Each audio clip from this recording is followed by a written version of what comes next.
आज इस जनसभा में आए हुए पिता तुल्य बुजुर्गों, माताओं, बहनों, युवा बच्चियों और ये हमारे प्यारे बच्चों, आपका मैं तहे दिल से धन्यवाद करती हूँ, स्वागत करती हूँ। जैसे कि आपको पता है कि मैं डॉक्टर सोनिया बत्रा, आपकी बेटी, आपकी लड़ाई लड़ने के लिए आज यहाँ आई हूँ। मेरे को भेजा है उस महान आत्मा ने, जिनके जो अधूरे काम है उनको पूरा करने के लिए मैं आगे आई हूँ। लेकिन ये लड़ाई मैं अकेले तो नहीं लड़ सकती, उसके लिए मुझे मेरे परिवार का, मेरे समाज का, मेरी 36 बरादरियों का साथ चाहिए, क्योंकि ये लड़ाई अकेले की नहीं है, ये लड़ाई हम सबकी है। और अगर हम इसको एक होके लड़ेंगे तो दुनिया की कोई ताकत हमें हरा नहीं सकती, ये मैं आपको भरोसा।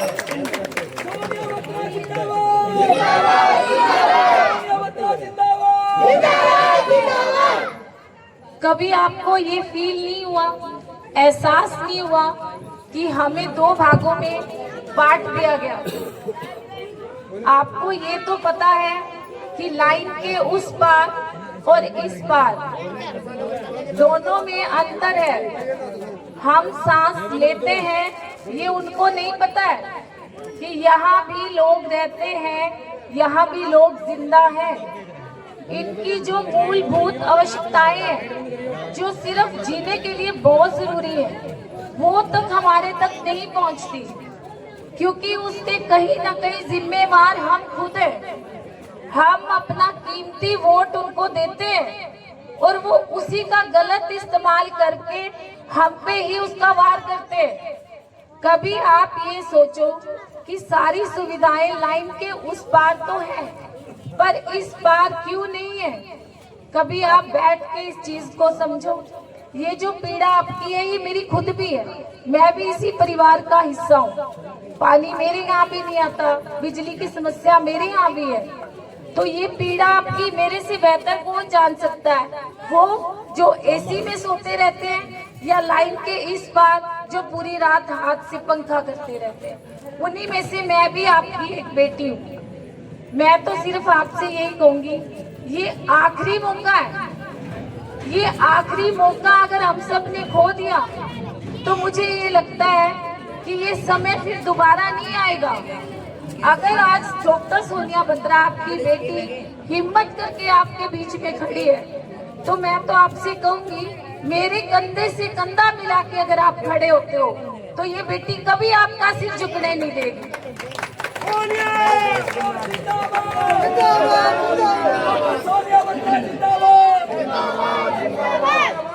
आपको इतना तो पता चल गया कौन कुर्सी के लिए लड़ रहा है और कौन अपनों की आवाज उठाने के लिए लड़ रहा है। जो महिलाएं खड़ी हैं, उनके आगे पुरुषों का एक मुखौटा है। आपको काम करवाने के लिए लाइन के उस पार जाना पड़ेगा, और ये तो घर ही आपका है, बत्रा साहब का घर, जो पहले भी 24 घंटे खुला था, आज भी खुला है और कल भी आपके लिए खुला रहेगा। ये बहन बेटी अपने घर से नहीं हारनी चाहिए, बाकियों को तो हम देख लेंगे, लेकिन ये बेटी अपने घर से नहीं हारनी चाहिए।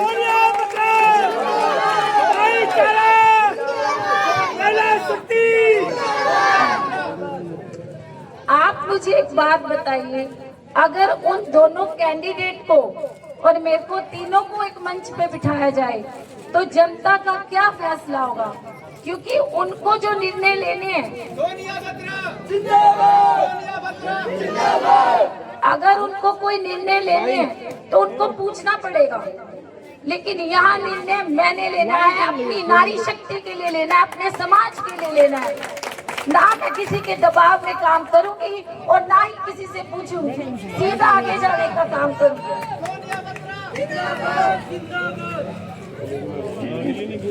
मैं तो सिर्फ अभी यही कहूंगी कि हमारी जो घर में बैठी महिलाएं हैं, वो बाहर निकल के आए, इस बहन के साथ खड़ी होके मजबूती से डट के सामना करें एक बार, कि नारी शक्ति अगर एक हो गई तो ब्रह्मा जी भी उसको हराने का काम नहीं करेंगे, तो भी आगे बढ़ाएंगे।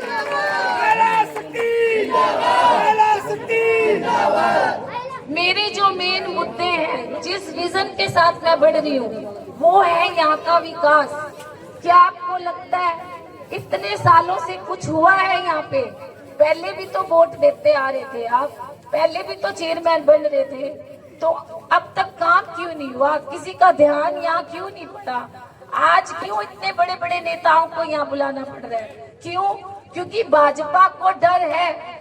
अगर भाजपा के फूल में इतनी शक्ति है तो वो तो फिर कहीं से भी चल सकती है, कहीं से भी चल सकती है। सुदर्शन चक्र घुमाओ और जीत जाओ। पर उनको खौफ है कि उनकी शक्ति चलने वाली नहीं, नारी शक्ति चलने वाली है। नारी शक्ति चलने वाली है।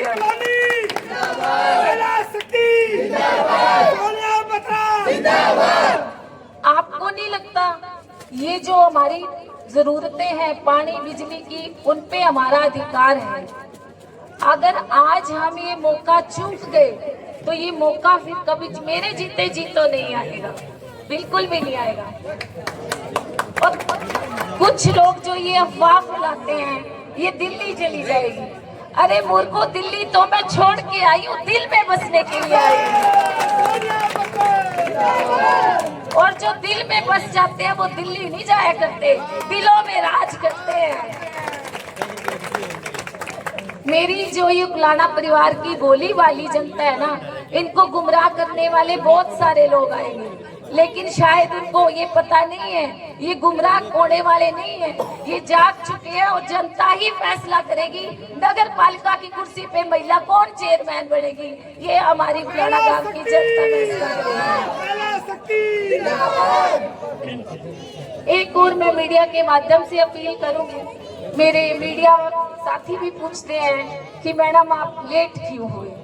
बार बार कहने में मुझे लगता है कि शायद शब्द बदल नहीं जाएंगे। मेरी पारिवारिक स्थितियां बहुत ही दुखजनक थी।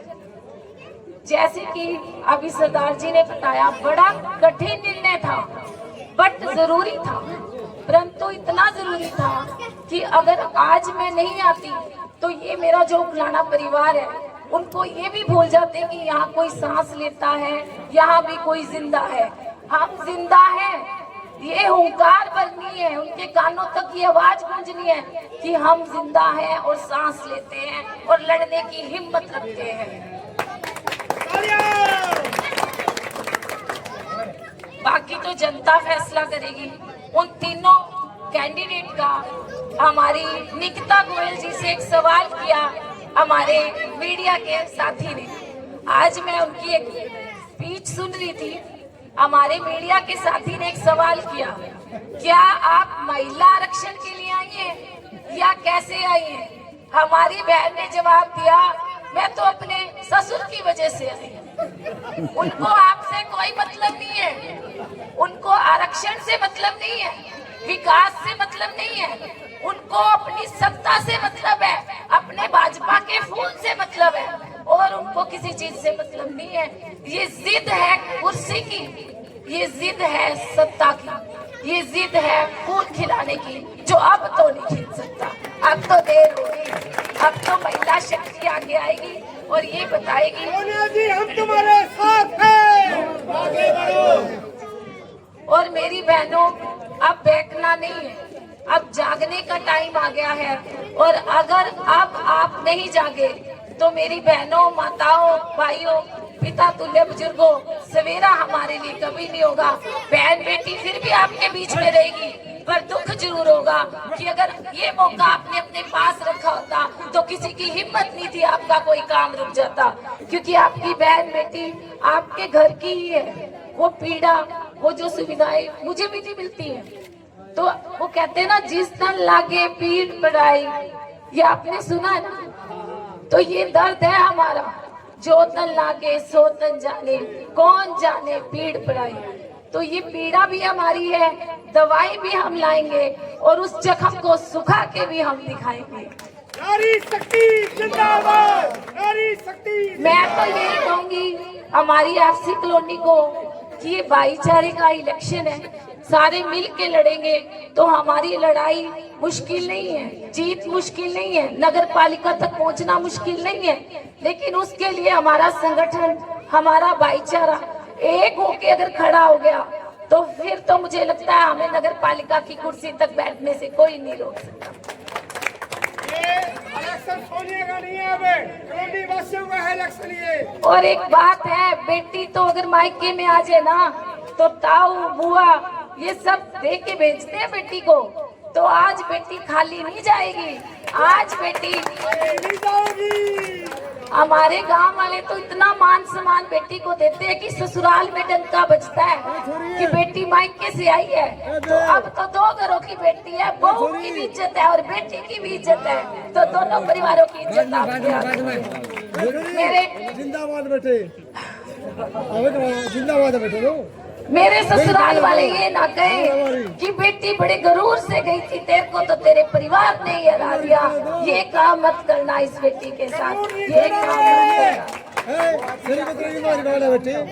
बाकी एक बार जो कैंडिडेट खड़े हुए हैं उनको बिठा के मंथन करके और उनके आगे से पुरुषों के चेहरे हटा के हमारी मातृशक्ति, पूरा उगलाना शहर की शक्ति सोच ले कि कौन उस कुर्सी पे बैठने के लायक है, कौन दबंग से अपने फैसले ले सकता है।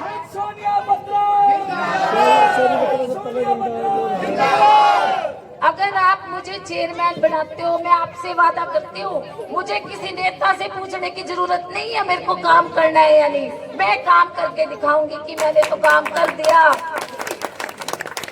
मैं ना ही किसी पार्टी के दबाव में काम करूंगी, ना ही मेरे पे सरकार का कोई प्रेशर है। आपकी बहन निर्दलीय खड़ी है, निर्दलीय लड़ेगी, निर्दलीय ही जीतेगी। नारी शक्ति। आप सबने अपना कीमती टाइम दिया, आपका बहुत बहुत धन्यवाद।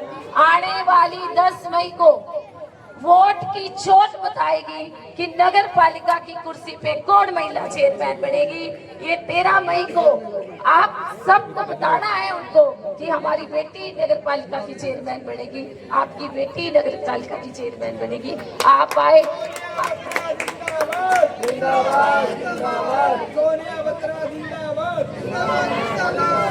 आप एक बात बताओ, मैं जब बहुत छोटी थी ना तब से देख रही थी हमारी महिलाएं 1 किलोमीटर मटका लेके पानी भरती थी। आज भी मैं छोटी ही हूँ, बड़ी नहीं हुई, क्योंकि वो मटके आज ही चलते आ रहे हैं, तो बड़ी कहाँ हुई मैं। मेरा तो बचपन, जवानी, बुढ़ापा आने वाला हो गया, तो ऊपर पानी के मटके वहीं के वहीं है, हाथ के पंखे वहीं के वहीं है, वो नदी है, वो जो कीचड़ है, गड्ढे हैं, सब वहीं का वहीं है। तो विकास की बात कहाँ है? विकास करते क्यों नहीं है? अगर वो चेयरमैन की कुर्सी पे बैठे थे तो उनका ध्यान यहाँ क्यों नहीं पड़ा? क्यों नहीं लगा कि यहाँ भी वोट चाहिए? इनके सहयोग से ही आप कुर्सी पे बैठे हो, तो कुछ तो काम इनके भी होने चाहिए, बट ये उनको नहीं पता चला। उनके कानों तक ये आवाज नहीं पहुंची, लेकिन अब पहुंचेगी।